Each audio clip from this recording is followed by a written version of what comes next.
मोदी सरकार एक बहुत बड़ा ऐलान कर सकती है। आज पूरे देश की धड़कनें तेज हो गई हैं। पूरा देश इस ऐलान को सुनने के बाद खुशियां नजर आ रही हैं लोगों के चेहरों पर, क्योंकि ऐलान भी बहुत बड़ा होने वाला है आज। दरअसल देश का तीसरा सबसे बहुत बड़ा जिम्मेदार यानी कि अमीर बन चुके वक्फ बोर्ड के पैर अब कतरे जा सकते हैं। आपको बता दें कि भारत में रेलवे और रक्षा विभाग के बाद सबसे ज्यादा संपत्ति वक्फ बोर्ड के पास ही है। कई एक्सपर्ट्स तो ये बताते हैं कि वक्फ बोर्ड ने भारत के में पाकिस्तान के आकार के बराबर का जमीन कब्जा ली है, यानी कि जितना बड़ा पाकिस्तान है उतना भारत के अंदर वक्फ बोर्ड की जमीन है। यानी कि एक नए पाकिस्तान बनाने की पूरी तैयारी वक्फ बोर्ड कर चुका है। यानी कि भारत में ही रहकर एक मिनी पाकिस्तान बनाने की तैयारी में है वक्फ बोर्ड। मगर अब बताया जा रहा है कि मोदी सरकार वक्फ बोर्ड को लेकर कानून लाने जा रही है। अगले कुछ दिनों में वक्फ बोर्ड बिल पेश हो सकता है। वैसे तो कई लोगों का कहना है कि 5 अगस्त पीएम मोदी की फेवरेट तारीख है। 5 अगस्त को ही कश्मीर से धारा 370 हटाई गई थी और 5 अगस्त के ही दिन राम मंदिर के लिए भूमि पूजन हुआ था। लेकिन इस बार शायद मोदी का कुछ अलग ही करने का मूड है। फिलहाल बताया जा रहा है कि कैबिनेट ने वक्फ बोर्ड एक्ट में 40 से ज्यादा बदलाव की बात कही है। इसमें सबसे ज्यादा चर्चा वक्फ बोर्ड एक्ट 1995 के सेक्शन 40 की हो रही है। अब आप ये सोच रहे हो कि ये सेक्शन 40 है क्या, तो आपको बता दें कि सेक्शन 40 के तहत वक्फ बोर्ड किसी भी संपत्ति को, फिर चाहे वो प्राइवेट हो, सरकारी हो, संपत्ति किसी की भी हो, उसे अपना मान सकता है। प्राइवेट संपत्ति हो, किसी के ट्रस्ट की संपत्ति हो, मठ की संपत्ति हो या मंदिर की संपत्ति ही क्यों ना हो, आपकी मेरी किसी की भी संपत्ति क्यों ना हो, उसे अगर वक्फ बोर्ड ने हाथ अपना रख दिया, बोर्ड ने बोल दिया कि ये संपत्ति हमारी है, आप में कोई भी उसमें, आप या मैं नहीं, कोई भी उसमें कुछ नहीं बोल सकता। और तो और इसमें सुप्रीम कोर्ट भी दखल नहीं दे सकता। गजब का कानून है भाई।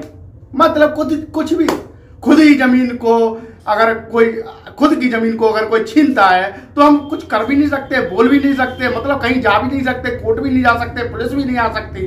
मतलब यार हम हिंदुस्तान में रह रहे हैं, अपने देश में रह रहे हैं को, और वहां पर भी कुछ नहीं कर सकते। वो सारी संपत्ति अपनी हथिया लेते हैं। संपत्ति वक्फ बोर्ड की घोषित उसे वक्फ बोर्ड की संपत्ति भी घोषित कर दिया जाता है। यानी कि अगर वक्फ बोर्ड ने बोल दिया कि यह मंदिर या मठ उसका है तो उसका मान लिया जाता है।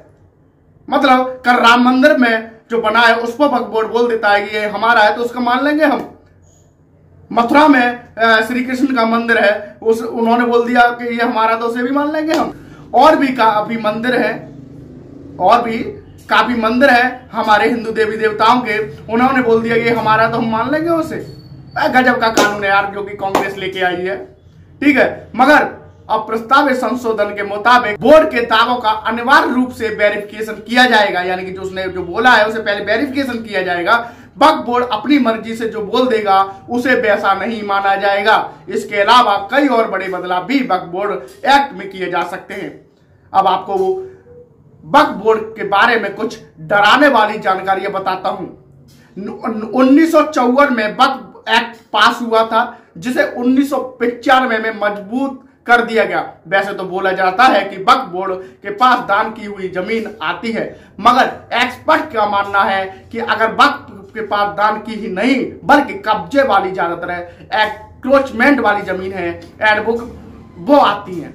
एडवोकेट जो विष्णु जैन है वो बताते हैं कि वक्फ एक्ट 1995 के सेक्शन 101 में वक्फ बोर्ड के लोगों और मुसलमानों को पब्लिक सर्वेंट का दर्जा दिया गया है, जबकि किसी भी पुजारी, पुरोहित, पंडित और महंत को पब्लिक सर्वेंट का दर्जा नहीं दिया गया। वक्फ बोर्ड 2005 में ताजमहल को वक्फ प्रॉपर्टी घोषित कर चुका है। मजे की बात यह है कि देखिए कि हिंदू बस यह बोलते रहते हैं ताजमहल हमारा है, पहले वहां मंदिर था, लेकिन वक्फ बोर्ड ने इसे जमीन को भी कब्जा लिया है।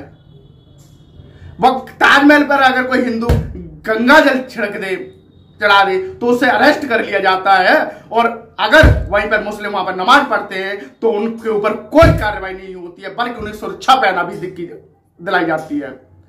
वक्फ बोर्ड के पास जो संपत्ति है उसकी कीमत 12,000 करोड़ से भी ज्यादा है। पूरे देश में वक्फ बोर्ड की 8 लाख से ज्यादा संपत्तियां हैं। सवाल यह है कि देश में जब मुस्लिम गरीब और पिछड़े हैं, जो विपक्षी नेता बोलते हैं, तो 8 लाख संपत्तियां किसने वक्फ बोर्ड को दान कर दी।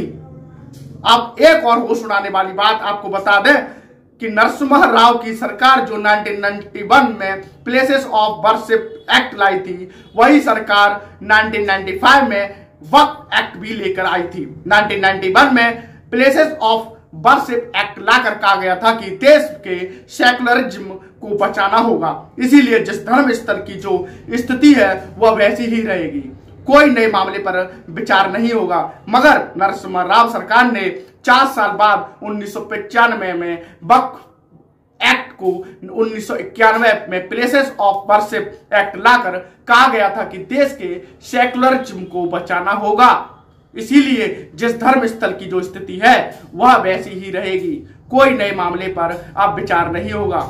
मगर नरसिम्हा राव सरकार ने 4 साल बाद 1995 में वक्फ एक्ट को इतना मजबूत कर दिया कि वक्फ बोर्ड की जिस प्रॉपर्टी पर वह हाथ रख देगा वह उसकी ही मान ली जाएगी। गजब का दोगलापन है यार, हमारा ही देश और हम ही अपने कानून से वंचित रह जाते हैं, हम ही कुछ नहीं बोल पाते वहां पर। गजब का कानून जो कि कांग्रेस की सरकार में आया था। कांग्रेस ने बोला था कि इसे मजबूत कर देते हैं ताकि मुसलमान जो अपनी जमीन यानी कि हमारे हिंदुओं की हड़प लो। क्या ये राजनीति के तहत नहीं है तो क्या है ये? केवल वोट बैंक की खातिर, अपना वोट बैंक मजबूत करने के लिए उन्होंने इस कदर नीचे गिरे वो लोग कि हिंदुओं की ही जमीन या किसी गरीब की जमीन को अगर वक्फ बोर्ड ये हाथ रख देता है कि ये जमीन हमारी है, तो तुम, हम और यहां तक कि सुप्रीम कोर्ट जो कि सबके मामले में दखल देता है वो भी कुछ नहीं बोल सकता। लेकिन अगर यही बदलाव मोदी सरकार ला रही है, आज मोदी सरकार ला रही है, इसी बदलाव के विरोध में विपक्षी पार्टियां खड़ी हो गई हैं। अखिलेश यादव खड़े हो गए हैं, कांग्रेस खड़ी हो गई है और ये कह रहे हैं कि ये बोर्ड जो है वो बदला नहीं जाएगा। अगर बदला जाएगा, ये बोल रहे हैं कि अगर बदला जाएगा तो ये भाजपा लिख कर दे दे कि ये जो जमीन है वो वक्फ बोर्ड की जो है वो बेची नहीं जाएगी। भाजपा अपने स्वार्थ के लिए कर रही है, ऐसा विपक्षी पार्टियों का कहना है। यार मतलब साफ है यार, जो अत्याचार सहेगा हिंदू सहेगा, अपने हिंदुस्तान में रहेगा सहेगा। और बांग्लादेश का तो हालत तो आपने देख ही ली होगी, अभी चल रहा है वहां पर हिंदुओं को चुन चुन के मारा जा रहा है।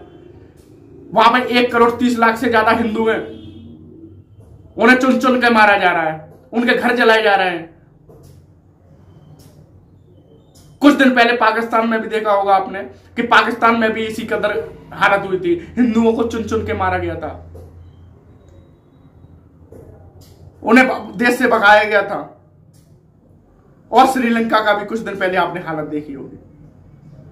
शेख हसीना बांग्लादेश की जो प्रधानमंत्री है वो वहां का इस्तीफा देके भारत अपनी जान बचाने के लिए आई है। किसी भरोसे पर तो आई होंगी ना कि भारत में उन्हें सेफ्टी मिलेगी। लेकिन क्या है, अपने देश के ही लोग अब जयचंद बने बैठे हैं। अपने देश की, अपने बैट जो वोट बैंक होती है ना, उसे बचाने के लिए अपने देश के ही लोग इस देश के साथ राजनीति कर रहे हैं, हिंदुओं के साथ राजनीति कर रहे हैं। मैं लिख कर देता हूं कि आज बांग्लादेश के साथ जो हो रहा है, अगर यही स्थिति रही तो कुछ दिन बाद हमारे और आपके साथ होगा और कोई बदल नहीं सकता है। इसीलिए हम लोगों को एकजुट रहना है, जातवाद को छोड़ना है। जो कि राहुल गांधी कह रहे हैं ना कि जातवाद को जनगणना करेंगे, हिंदुओं में जातियां बांटेंगे। हमारे पास तो यार 8,500 से ऊपर से ज्यादा जातियां हैं, अगर इस कदर बांटेंगे तो हम तो हिंदू बट जाएंगे हैं, हम तो बट जाएंगे ना। और इसका फायदा कौन लेगा? पार्टियां। लेकिन कुछ पार्टियां हैं इसके सपोर्ट में, उन्हें आप लोग दबाने में लगे हो, इकट्ठे हो गए हो, चोर चोर मौसेरे भाई, और उसे दबाने में लगे हैं। और इस कदर ही चलता रहा तो नैया डूबने से कोई बचा नहीं सकता है, क्योंकि हमारे देश की जनता भी बेवकूफ है जो कि अपने ही देश में दूसरे लोगों का सपोर्ट कर रही है।